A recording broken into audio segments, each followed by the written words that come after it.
Hello friends, how are you all? I hope you all are doing great. So in the previous class we studied about uh, strategies given by World Bank to combat poverty in India. Okay, and these were the 5 points or suggestions which were given by the World Bank. Then at last we studied two pillars to eradicate the poverty. First was sustained rapid growth, that is also employment intensive, and second was making anti-poverty program effective. But to study this point we must know all the anti-poverty program. So in this class we will be starting off with a anti-poverty program. Okay, so let me write down the heading: poverty alleviation program.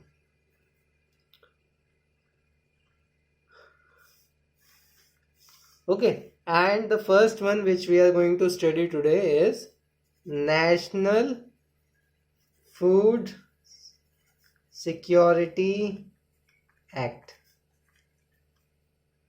Okay, and it was of 2013.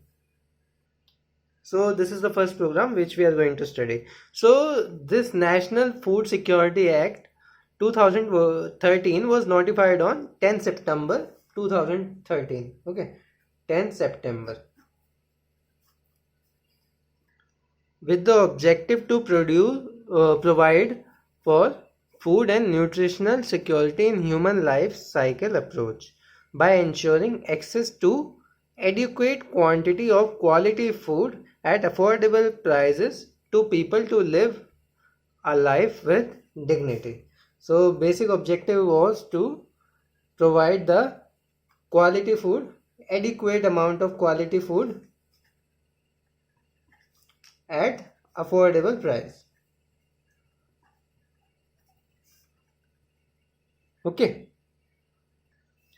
and this act covers up to has a coverage of up to 75% of the rural population, 75% rural population and 50% of the urban population. Okay, so this is the coverage of this act for receiving subsidized food grain under the targeted public distribution system, which is also TPDS. Okay, thus covering about two-thirds of the total population of India approximately. So the eligible person will be entitled to receive the 5 kgs of food grain per person per month at subsidized price of either 3 to 1 per kg for rice, wheat, coarse grain respectively. Okay, so they will be the eligible whosoever are eligible, they will be entitled with the 5 kg of food grain. And what are the food grain? Food grains are rice, wheat and coarse grain. Okay, and what was the price per kg? It will be 3 rupees per kg, it will be 2 rupees per kg, it will be 1 rupees per kg. Okay, so now the existing Antyodaya Anna Yojana, which is also known as AAY, Antyodaya Anna Yojana, AAY household, which constitute the poorest of the poor, will continue to receive 35 kg of food grains per household per month. Okay, so the existing this in this yojana, there were only poorest of the poor people were included. So and under who all were under this were entitled 35 kg of food grain per month per person according to this act. Okay, so the act has also a special focus on the nutritional support to women and children. Beside meal to pregnant women and lactating mothers during pregnancy and 6 months after childbirth, such women will also be entitled to receive maternity benefit of not less than rupees 6,000. So they covered the women also, okay, and they take care of the gender equality also. While having this, they give special focus to the women in India because there is a high gender equality between male and female. Okay, so and also children up to 14 years will be entitled to nutritious meal as per prescribed nutritional standards. Okay, and in case there is non-supply of entitled food grains or meal, the beneficiary will receive the food security allowance. In case if the stock is not there, so they will receive one security amount in money, in cash or in bank. So if I just give you the highlights of all the points that I discussed here, you can also write it down.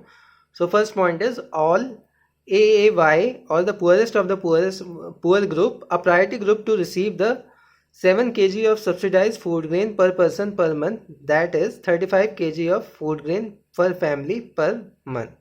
Okay.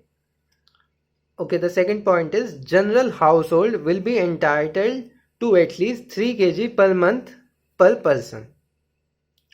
Okay, and they have covered up to 75% of the rural and up to 55% of the urban population under this bill. Of these, at least 46% of rural and 28% of urban population will be designated as priority household, which comes under the AAY. Okay, and the rest will be designated as the general household. Okay, the fourth point, I guess. So fourth point is the pregnant woman and lactating mother will also be entitled to meal and maternity benefit of not less than 6,000 rupees. Okay, it however restricted to only 2 children only. 2 children. So sixth point is the eldest woman of the household of age 18 years or above will be the head of household for the purpose of issuing ration card. It is basic one only. Okay, the seventh point is all beneficiaries will have to pay rupees 3 per kg for rice, 2 per kg for wheat and 1 per kg for coarse grain. These prices can be revised after first 3 years up to the level of minimum support price, that is the assured price paid by the central government to farmer at that time it buys grain from them. Okay, to give them also security. Also, the last point is food security allowance in case of non-supplies is entitled to food security allowance, that those who didn't get the supply of the entitled food grain, they will get the in case anything happen, so they will get the allowances in cash. Okay, so let me tell you some more short points. So it does not cover pulses and oilseed. Pulse and oilseed. So why does it not covered? First reason was because domestic production is not that much sufficient so that they can distribute to poor also. Second is there is no procurement or storage infrastructure at that time. Okay, for these pulses and oilseed. Now if I talk about the identification of the beneficiary, that whom to consider as poor and whom to not, it was left all on the hand of the states because of the interstate socio-economic differences. Due to these differences, these states have given the power to choose the beneficiary on their own with their own rules. So there was no central rule on this policy. And under this policy, there was one grievance redressal also. First was district grievance redressal officer. Okay, DGRO. He will enforce entitlement and investigate complaint and redresses the grievances. Okay, and the second one, this is first. These were all the redressal committees in case the legal right is not enforced properly. So we can complain to these committee. Second is State Food Commission. Its motive is to take action after receiving the complaint to enforce the entitlement where violation occurs, and also the appeals which appeals are appeals from DGRO will be heard by the State Food Commission. So it is a larger body. Also, this program, as I already told you, covers 67% of total population, that is 2/3 of total India's population.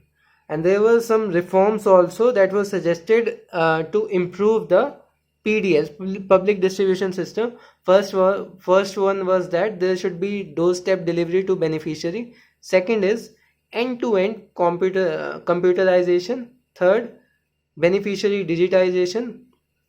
Okay. Fourth, eliminating bogus ration cards. Okay. Fifth, FPS should be preferably be given to cooperatives, Gram Panchayat, SSGs, etc. Okay. And sixth was increase the margin of fair price shop dealer. Okay, so these were the 6 suggestions and reforms that were suggested to improve the PDS system in India so that everyone gets benefit from it. So that was all for this National Food Security Scheme. In the next class we will discuss about second scheme, which is Manrega. Okay, Mahatma Gandhi National Rural Employment Guarantee Act. Okay, so in the next class we are going to do this. So thank you guys for watching. If you have any doubt, you can mention in the comment section. Bye.